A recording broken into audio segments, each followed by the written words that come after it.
Allah şəhidlərimizə rəhmət eləsin. Qazilərimizə, veteranlarımıza uzun ömür, can sağlığı. Belə bir söz deyim.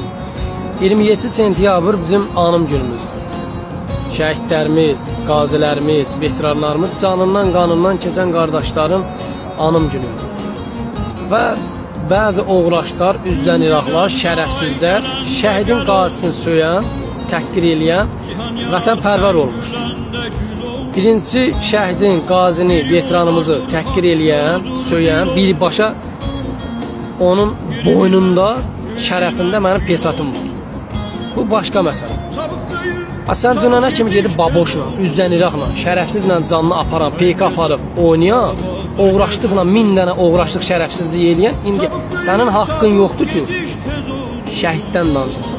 Başa biraz özünüzə hörmət edin. Hörmət eləyə bilmirsinizsə, gedin özünüzü bildirinizdə nə var? Vətənpərvər olub yarı faiz. Statusa baxsan doludur. Ayrı vaxt heç bir şəhidindən, qazisindən danışmayan, yada salmayan bir veteran. İndi vətənpərvər olub. Biraz kişiliyiniz, mənliyiniz olsun. İkiyüzlülük lazım deyil, süynülük lazım deyil. Düzgün yaşayın, kişi kimi yaşayın, qeyrətlə yaşayın. Sözlərin bəzilərini İraq yaxşılarından vətənpərvər olublar. Canını açıblar, gedin, özünüzə hörmət edin. Yalandan bu gözünüzün orada zımıdığını axtmaqla deyil. Səni tanıyan tanıyır, bilir ki, səni yaşayışını görürlər nə var ne. Sən kimə özün yalandan rent qazanmaq üçün, takipçi yığmaq üçün, səni bəyənmək üçün.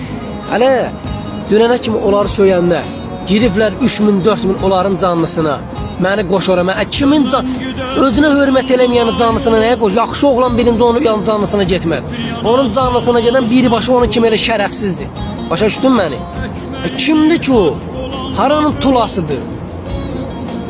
Bugünkü gün ona görə şərəfsizlərə nətər hörmət eləyirlər, bəziləri oğraşları çəkiblər qabağa. Tüpürüm etsin olmayan şərəfinizə, mənliyinizə.